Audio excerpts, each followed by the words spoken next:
여러분 안녕하십니까? 광주 MBC 뉴스투데이 시작합니다. 먼저 오늘의 주요 뉴스입니다. 지난 주말 광주 전남 지역에 많게는 50mm가량의 단비가 내렸지만 가뭄 해갈에는 역부족이었습니다.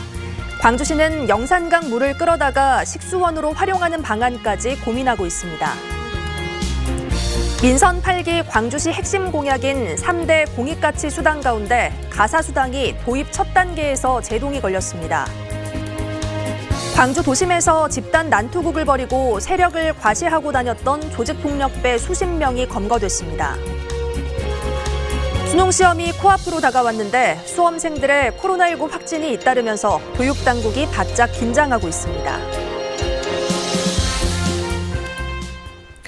민선 8기 광주시의 핵심 공약인 3대 공익가치 수당 가운데 가사수당이 도입 첫 단계부터 제동이 걸렸습니다.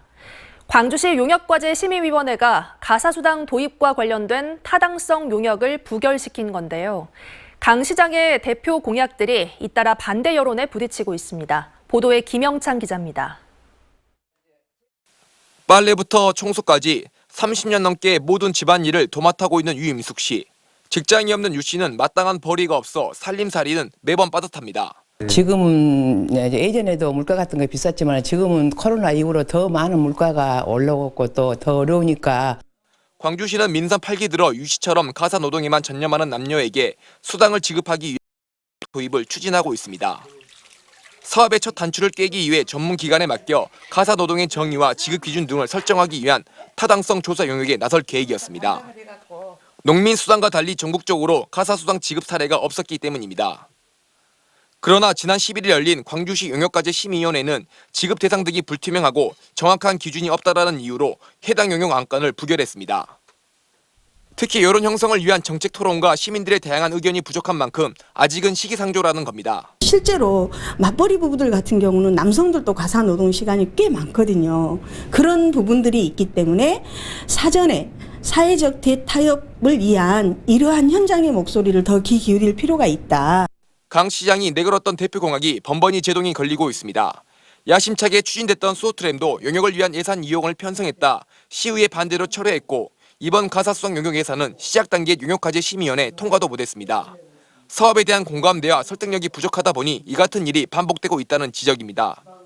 여기에 광주시는 가사수당과 함께 사회적 가치를 실현한 시민에게 사회참여 수당도 지급하겠다고 약속했는데 모호한 기준과 포퓰리즘에 빠질 수 있다는 우려 때문에 사업이 제대로 진행될 수 있을지에 대한 우려의 목소리도 제기되고 있습니다. 시민들의 예산이 쓰여지는 부분이기 때문에 지역 언론이라든지 관련 단체, 그다음 일반 시민들이 그 내용을 알고 어느 정도 동의할 수 있는 제도인지에 대한 검토가 없기 때문에 광주시는 가사수당 용역이 당장 시행이 아닌 의견 수렴을 위한 타당성 조사 용역이었다면서 용역 심의를 재추진하겠다고 밝혔습니다. MBC 뉴스 김영창입니다. 더불어민주당 송갑석 의원은 광주 군공항 이전을 위한 특별법이 이번 주 법안 소위에 회부될 예정이라고 밝혔습니다. 송 의원은 기자들과 만난 자리에서 광주 군공항 이전 특별법이 민주당의 당론으로 채택됐고 늦어도 내년 상반기에는 국회 본회의를 통과해야 한다고 밝히면서 이같이 말했습니다. 송 의원이 대표 발의한 이 법안은 기존의 법안과는 달리 이전 지역 지원 등에 필요한 비용을 국가재정으로 지원할 수 있도록 규정하고 있습니다. 오늘 출근길 옷차림은 어제보다 더 따뜻하게 하셔야겠습니다. 기온이 내림세를 보였습니다. 광주의 아침 기온 5도 안팎으로 어제보다 무려 5도가량 낮은 기온으로 출발했고요. 한낮 기온도 15도 안팎으로 어제와 비슷한 가운데 좀 더 쌀쌀한 날씨 예상됩니다. 점차 북서쪽 찬 공기의 영향으로 날이 추워지는 가운데 일교차는 여전히 크게 벌어지고 있습니다. 오늘도 일교차는 10도가량으로 크겠습니다. 현재 하늘 모습 보시면 고기압의 영향권에 들면서 깨끗한 하늘 드러난 상태고요. 종일 맑은 날씨 예상됩니다. 미세먼지 농도도 좋음 수준으로 공기도 매우 깨끗하겠습니다. 오늘도 잊지 말고 꼭 실천하시기 바랍니다. 가뭄은 점차 심해지고 있습니다. 생활 속 물절약에 동참하시기 바랍니다. 날씨 정보였습니다. 지난 주말 광주와 전남 지역에 많게는 50mm가량의 단비가 내렸습니다. 물 부족 사태를 겪고 있는 우리 지역의 반가운 비였지만 가뭄 해갈에는 턱없이 모자란 수준인데요. 광주시는 영산강 물까지 끌어와 식수원으로 활용하는 방안을 검토하는 등 물관리 대책 마련에 나섰습니다. 송정근 기자의 보도입니다. 지난 주말 광주와 전남 지역에 반가운 비가 내렸습니다. 거문도 초도에 50.6mm, 장성 상무대 45.5mm, 광주 31.6mm가 내렸고 특히 동복호 상류 지역인 화순 배가면엔 34.5mm가, 주화모가 위치한 순천 지역엔 15mm의 비가 내렸습니다. 이번 비가 단비가 됐지만 가뭄 해갈에는 역부족입니다. 이번 비로 광주 상수원인 동복호의 저수율은 0.12%밖에 상승하지 못했습니다. 저수율이 0.3% 증가하긴 했지만 하루에 광주 시민들이 동복호물을 0.2에서 0.25%가량 사용하기 때문에 결과적으로 0.1% 정도만 상승했습니다. 정말 반가웠는데 너무 좀 서운했어요. 좀 오는 김에 더 흡족하게 와서 좀 이렇게 부족하지 않게 했으면 하는 생각도 있었고요.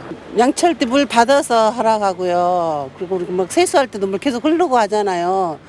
그런 것들 이제 하지 말고 다라이 받아 쓰라고 방송도 하고 그래서 그렇게 하고 있어요, 지금은. 당분간 비 소식이 없는 가운데 가뭄이 계속되면 동복호는 내년 3월 말, 주화모는 내년 5월 초면 물이 고갈될 것으로 예측되고 있습니다. 광주시는 영산강물을 취수원으로 사용하는 방안을 꺼내들었습니다. 상수도본부는 광주천 유지용수 공급을 위해 영산강물을 사용하고 있는데요. 가뭄이 더 심화될 경우 이곳 교동교에서 1km가량 떨어져 있는 용현 정수장까지 영산강물을 끌어올려 사용하는 방안을 검토하고 있습니다. 하루 4만 3천 톤 정도의 영산강물을 취수원으로 사용할 예정이고 95억 원 정도의 예산이 소요될 것으로 예상되고 있습니다. 상수도본부는 교동교에서 용현정수장까지 기존에 설치된 관을 사용할 것인지 아니면 새로운 관을 만들 것인지에 대해 타당성 조사에 들어갈 예정입니다. 수질 문제와 관련해선 부산 지역도 3급수인 낙동강물을 사용하고 있고 용현정수장에는 고도정수 처리 시설이 마련돼 있기 때문에 취수원으로 사용하는 데에 문제는 없다고 밝혔습니다. 영산강물은 갈수기 때 3급수 수준으로 정수를 하는 부분에 문제가 있는지 여부를 저희가 직접 검토를 하고 있고요. 여기에 동복호 치수구 가장 아래쪽에 있어 평소에는 사용하지 않는 이른바 저충수를 활용하는 방안을 검토하고 있고 대형 지하수 관정을 개발해 생활용수를 공급하는 방안도 세우고 있습니다. 하지만 이런 고육직책보다 갈수기에 가장 확실한 식수원 확보는 시민들의 물절약 실천입니다. MBC 뉴스 송정근입니다. 광주 도심에서 집단 난투극을 벌인 조직폭력배들이 무더기로 재판에 넘겨졌습니다. 이들은 쇠파이프와 야구방망이를 들고 다니며 조직 간 전면전까지 벌이려 했던 것으로 드러났습니다. 임지은 기자가 취재했습니다. 지난 1월 광주 북구의 한 편의점. 건장한 체격의 남성들이 떼를 지어 걸어오더니 의자에 앉아있던 한 명을 바닥에 눕히고 마구 때리기 시작합니다. 충장 오비파 조직원들이 광주 전남 대규모 폭력 조직인 국제 PJ파 조직원을 집단 폭행한 겁니다. 집단 폭행에 화근이 된 건 4시간 전.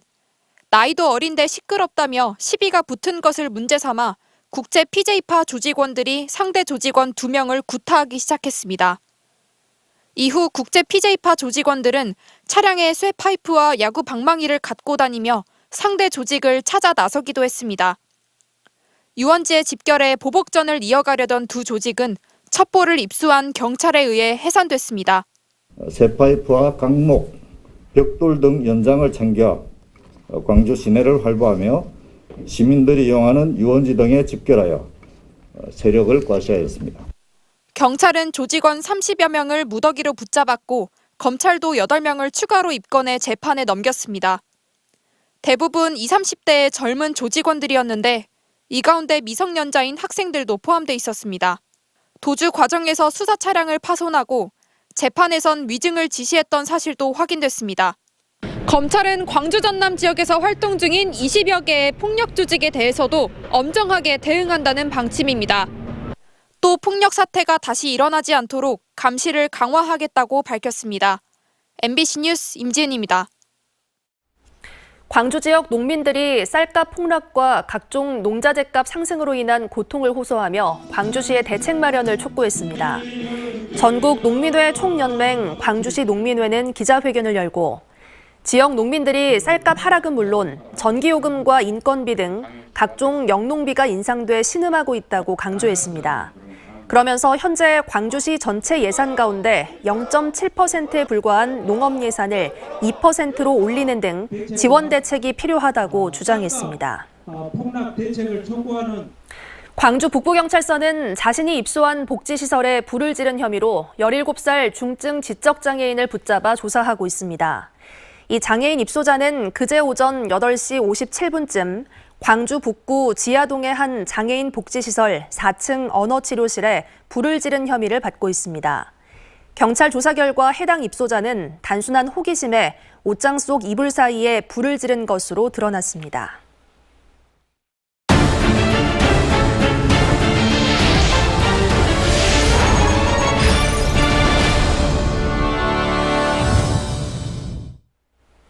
지난 주말 폐기물 처리장인 순천시 자원순환센터에서 큰 불이 나 10시간 만에 진화됐습니다. 자원순환센터 화재가 이번이 처음은 아닌데요. 가뜩이나 지역에 부족한 폐기물 처리장에서 왜 자꾸 화재가 발생하는 건지 강서영 기자가 취재했습니다. 건물 지붕 사이로 연기가 피어오르고 소방대원들이 불길 사이로 연신 물을 뿌려댑니다. 순천시 주안면 자원순환센터에서 불이 시작된 건 지난 11일. 주된 불길은 10시간 만에 잡혔지만 쓰레기 더미에서 계속 연기가 피어오르면서 화재 발생 나흘째까지도 현장에선 잔불 정리 작업이 진행됐습니다. 이 불로 인명피해는 없었지만 폐기물 100여 톤이 불에 탔고 진화에 소방차 등 47대와 인력 264명이 투입돼야만 했습니다. 연기보다도 화재가 상당히 셌었습니다. 대원들이 연소에서 배치돼가지고 최대한 연소확대 저지부터 했습니다.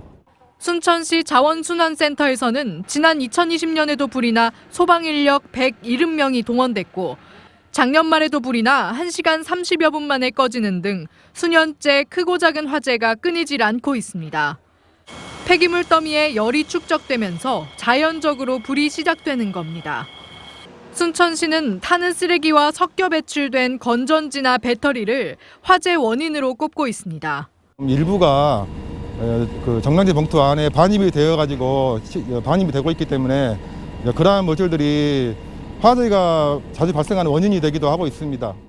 하지만 일각에서는 자원순환센터가 그날 반입된 폐기물을 모두 처리하지 못해 쌓아두게 되면서 화재를 유발했다는 지적도 제기되고 있습니다. 화재 당시 자원순환센터에는 하루 처리량 70톤의 7배가 넘는 500톤의 폐기물이 쌓여 있었습니다. 저희가 설비 운영상에 좀 문제점이 있어서 거의 좀 많이 사이가 있는 그런 상태입니다. 순천시는 보수가 진행되는 2주 동안 자원순환센터가 처리하던 폐기물은 왕지매립장이 처리할 예정이라고 밝혔습니다. 순천시는 또 폐기물이 쌓이지 않도록 자원순환센터 시설과 운영 방식을 개선해 나갈 예정이라고 덧붙였습니다. MBC 뉴스 강서영입니다. 코로나19 재유행 가능성이 커지면서 수능을 준비하는 교육당국이 바짝 긴장하고 있습니다. 전남 지역 수험생들의 코로나19 확진이 잇따르자 교육당국은 수험생 확진자들을 위한 시험장을 늘리는 등 방역 대책을 강화하고 있습니다. 보도에 박종호 기자입니다. 목포의 한 고등학교 교실이 텅 비었습니다. 수능을 앞두고 코로나19 확산을 막기 위해 고등학생들이 원격 수업에 들어갔기 때문입니다. 수능 고사장으로 활용되는 각 학교들은 교실 책상을 새롭게 배치하고 방역에 나섰습니다. 수능을 앞두고 학교에서는 안전하고 학생들이 편안하게 수능 시험에 응시할 수 있도록 시험장을 준비를 하고 있고요. 철저한 준비가 이루어지고 있지만 수험생들의 코로나19 확진이 잇따르면서 교육당국은 크게 긴장하고 있습니다. 14일 현재 전남에서는 20명의 고3 수험생이 코로나19에 확진됐습니다. 이는 지난해 수능 시험 당일 확진자가 1명, 그리고 자가격리자 7명이었던 것과 비교했을 때 2배 넘게 늘어난 수치입니다. 전남교육청은 수험장 재배치를 통해 수험생 확진자들을 별도 시험장으로 안내하고 방역을 강화하기로 했습니다. 코로나19 확진자와 유증상자는 별도 시험장에서, 관리가 필요한 확진자는 병원 시험장에서 수능에 응시하게 됩니다. 이를 위해서 7개 시험지구에 일반 시험장 46곳, 별도 시험장 7곳, 병원 시험장 2곳 등 총 55곳의 시험장을 준비했습니다. 한편 2023학년 수학능력시험지는 각 시험지구에 도착했으며 수능 전날까지 별도 장소에 보관된 뒤 수능 당일 새벽에 각 시험장으로 운반될 예정입니다. MBC 뉴스 박종호입니다. 무안국제공항이 겨울철을 맞아 내일부터 국제선 운항을 재개합니다.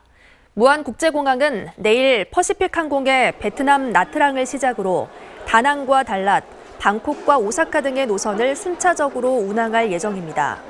앞서 무안국제공항에서 지난 7월 한 달 동안 운항한 전세기의 평균 탑승률은 80%를 기록했고 이번에 재개될 예정인 16일 첫 비행기도 예약이 마감됐습니다. 광주 관광발전 생태계 조성을 위한 광주 관광기업 지원센터가 문을 열고 본격적인 업무를 시작했습니다. 광주 관광기업 지원센터는 관광 콘텐츠의 상품성을 확보하기 위해 관광기업의 성장 단계별 지원 사업을 진행하고 컨설팅과 교육 등을 통해 관광 발전의 토대를 만드는 역할을 맡습니다. 광주 관광기업 지원 사업은 문화체육관광부와 한국관광공사 공모를 통해 선정된 기업에 대해 지원금 등을 지급하게 되고 올해 20억 원 등 5년 동안 100억 원의 사업비가 마련돼 있습니다. 화순군 이양면에 있는 홍수 조절 지역에 체육시설과 친수시설이 조성됩니다. 화순군과 영산강 유역 환경청은 업무 협약을 맺고 홍수 조절지 2곳 115만 제곱미터 부지에 체육시설과 생태경관 조성 등을 추진하기로 했습니다. 이번 협약에 따라 화순군은 수변 공간 활용 방안을 마련하고 영산강 환경청은 친수시설 유지 관리에 적극 협력할 예정입니다. 전남 17개 군 지역 가운데 소아과 병원이 있는 곳은 8곳에 불과해 여성 아동 친화 도시에 걸맞는 의료 서비스가 제공되지 못하고 있습니다. 또 야간에 소아과 진료가 이루어지는 곳은 무안과 화순군 등 2곳뿐이어서 15개 군 지역에서는 소아 청소년들의 긴급 상황 발생 시 적절한 진료가 이루어지지 않고 있습니다. 지역 시민단체 등에서는 공공산후조리원과 산부인과가 확충되면서 급증하는 소아 청소년 의료 수요에 대응하기 위한 지자체의 노력이 시급하다고 주장했습니다. 북쪽 찬 공기가 남하면서 날씨는 점차 추워지고 있습니다. 오늘 광주의 아침 기온 5도 안팎으로 어제보다 5도가량 낮은 기온으로 출발했고요. 한낮 기온 15도 안팎으로 낮 기온도 어제보다 좀 더 낮겠습니다. 날이 점차 추워지고 있는 가운데 일교차는 여전히 큽니다. 오늘 광주의 기온차 10도가량으로 크게 벌어지겠습니다. 고기압의 영향권에 들면서 현재 깨끗한 하늘 드러나 있고요. 종일 맑은 날씨가 이어지겠습니다. 오늘 미세먼지 농도도 내내 좋음 수준 유지하면서 공기는 아주 깨끗하겠습니다. 오늘도 잊지 말고 꼭 실천하셔야겠습니다. 가뭄은 점차 심해지고 있습니다. 생활 속 물절약에 적극 동참하시기 바랍니다. 전남 내륙을 중심으로 추운 날씨 이어지고 있습니다. 담양의 현재 기온 1도 안팎 보이고 있고요. 나주 간신히 영상권에 들어서 있습니다. 맑은 날씨 속 기온은 빠르게 오르겠습니다. 목포와 무안, 해남에서 모두 15도 안팎의 기온 보이겠습니다.